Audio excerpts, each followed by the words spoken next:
सब कुछ असूलों के मुताबिक हुआ है, लेकिन तजारत जो कि हमारे लोगों की तरजीह है, लेकिन आयहान आगा जो कि बाहर से आए हैं वो दुगना टैक्स अदा करेगा। जिस पर उस्ताद गिरा कहता है कोई बात नहीं, जो बाजार का मालिक कहेगा हम वही करेंगे, मैं हमेशा उस्मान साहब का पाबंद रहूंगा। जिस पर यकूब साहब कहता है जो कोई मुसीबत नहीं चाहता वो हमेशा हाकिम की सुनता है, अमन और इत्तेहाद हमेशा इसी तरह कायम होता है। और फिर कहता है कितनी जबरदस्त बात की है आयहान आगा ने। जिस पर उस्मान साहब कहते हैं अगर कोई हाकिम है तो कोई भी उसका मुकाबला नहीं कर सकता। जिस पर यकूब साहब कहता है जो हुक्म की पाबंदी करेगा कोई भी उससे नहीं टकराएगा। और फिर यकूब साहब आयहान आगा से कहता है आयहान आगा आपने कोई किसी भी किस्म का इतराज नहीं किया, इस बात ने मुझे बहुत खुश किया, इसलिए आप दुगना टैक्स अदा नहीं करेंगे, आप वही टैक्स अदा करेंगे जो बाकी तमाम सरदारान करेंगे। जिस पर उस्मान साहब कहते हैं यकूब साहब आयहान आगा ने आपकी हाकिमियत कबूल की, इसे हुक्म दे। ये जमीन सरहदी बाजार नहीं है और ना ही मैं अपनी आजादी के बदले आपसे तवाइफ लेने का ख्वाहिशमंद हूँ। आपको ये हकीकत मालूम होनी चाहिए यकूब साहब। ये सुनकर यकूब साहब गुस्से से कहता है उस्मान साहब। इसी दौरान अजान होने लग जाती है। अजान की आवाज सुनकर तमाम लोग एहतरामन खड़े हो जाते हैं।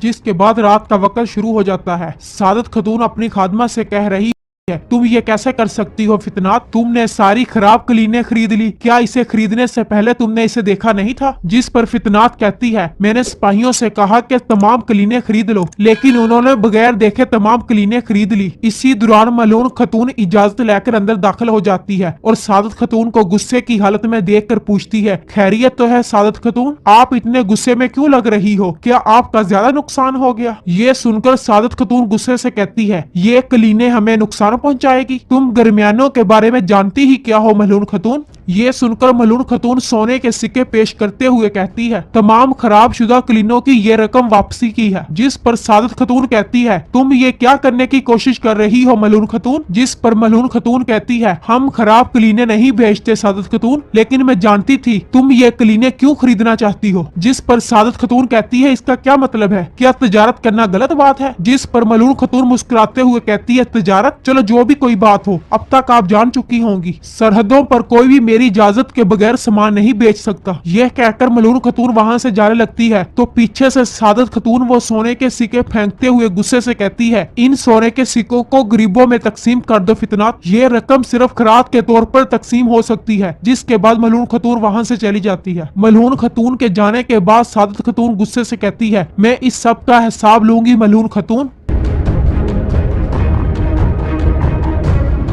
और इधर यीनी शहर में वैसलियस नकाब पहनकर अपने सिपाहियों के साथ महल में आगे बढ़ रहा होता है। जिसके बाद वो एक एक कर सामने आने वाले उस्मान साहब के तमाम सिपाहियों को शहीद करने लग जाता है।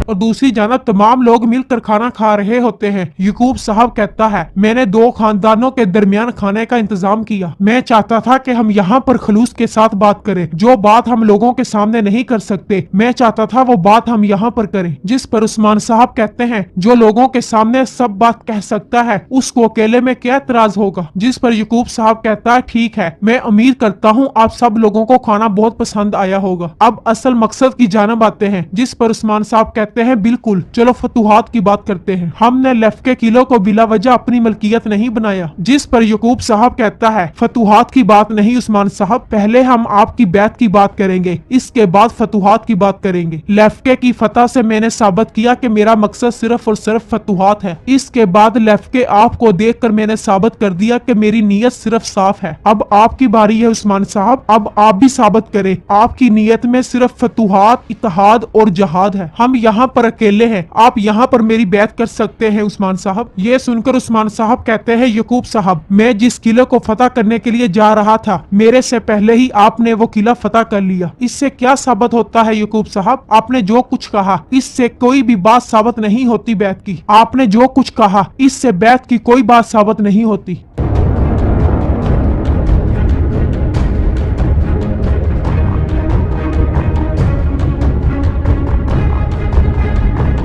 और दूसरी जानब आत्माजा कह रहा होता है खजाना इस तरफ है, जल्दी करो तैयार हो जाओ। यह कहकर वो अपने सिपाहियों के साथ आगे बढ़ने लगते हैं और जैसे ही उस्मान साहब के सिपाही उनके सामने आते हैं वो उनको फौरन शहीद कर देते हैं। इसके बाद वो उस कमरे तक पहुंच जाते हैं जहां पर सारे का सारा खजाना मौजूद होता है। इसके बाद आत्माजा के आदमी एक एक करके वो सारा खजाना लूटने लग जाते हैं। इसी दौरान दो सिपाही वहां पर आते हैं तो आत्माजा उन दोनों सिपाहियों को शहीद कर देता है।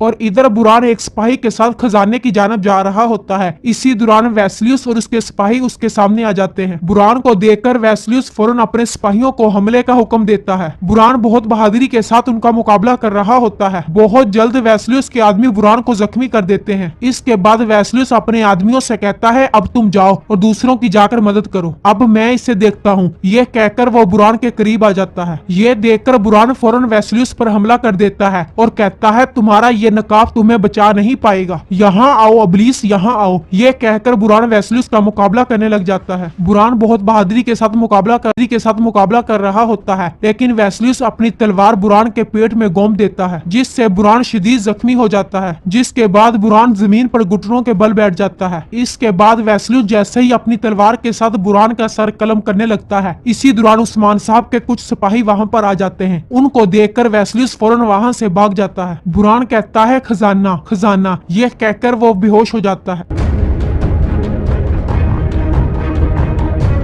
और इधर वेस्लियस फौरन आत्माजा के पास आ जाता है और कहता है सिपाहियों को मालूम हो चुका है, जल्दी करो यहाँ से निकलो, फरार होने के लिए गोदाम का इस्तेमाल करो, जल्दी करो। जिसके बाद आत्माजा अपने सिपाहियों के साथ सोना लूट कर वहाँ से फरार हो जाता है। उनके जाने के बाद वेस्लियस फौरन अपना बेस बदल लेता है और नकाब उतार लेता है और खुद को जख्मी भी कर लेता है और अपना नकाब जमीन पर पड़े हुए एक सिपाही को पहना देता है। इसके बाद वो ऊंची आवाज से कहता है सिपाहियों, और फौरन जमीन पर जख्मी हालत में लेट जाता है। इसी दौरान कुछ सिपाही वहां पर आ जाते हैं। वेस्लियस कहता है मैंने उनको मारा, लेकिन वो सोना लेकर फरार हो गए हैं। उस तरफ उनका पीछा करो, जल्दी करो। ये सुनकर सिपाही उस तरफ भागते हैं। उनके जाने के बाद वेस्लियस ऊंची ऊंची हंसने लग जाता है।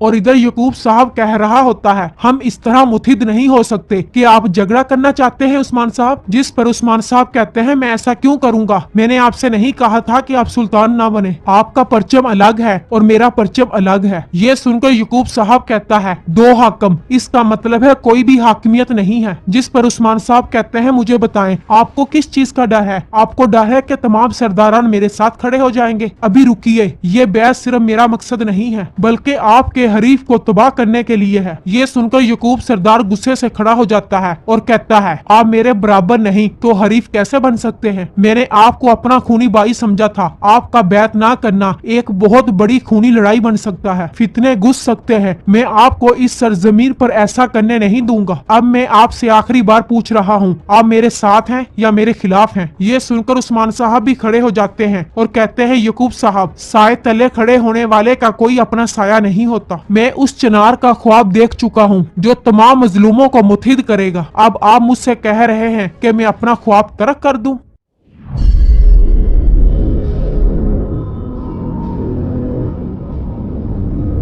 और एक सिपाही बुरान के करीब आते हुए कहता है हकीम को बुलाओ, जल्दी करो और उन लोगों का पीछा करो, जब तक वो मिल नहीं जाते कोई भी महल से बाहर नहीं निकलेगा। इसके बाद वो सिपाही बुरान से कहता है बुरान साहब हिम्मत करो, हिम्मत करो। इसी दौरान बुरान कलमा शहादत पढ़ने लग जाता है और अपनी आंखें बंद कर लेता है।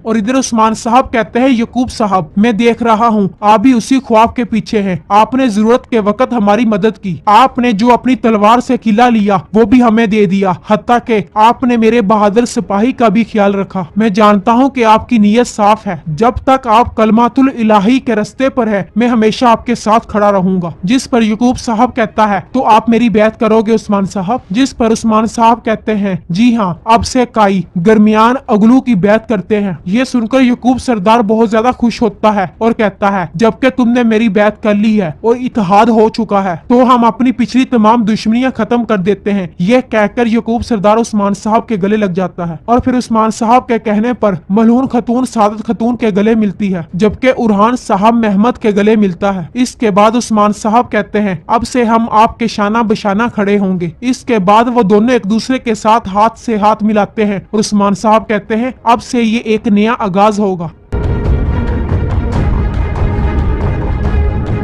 नाज़रीन यहाँ पर एपिसोड को खत्म करते हैं। वीडियो को लाइक कर दें। जिन दोस्तों ने अभी तक मेरे चैनल को सब्सक्राइब नहीं किया उनसे गुजारिश है चैनल को सब्सक्राइब कर दें और बेल आइकन यानी घंटी वाले निशान को भी प्रेस कर दें ताकि हर नई आने वाली एपिसोड आप तक बआसानी पहुंच सके। मिलते हैं अगली एपिसोड में, तब तक अपना ख्याल रखिएगा।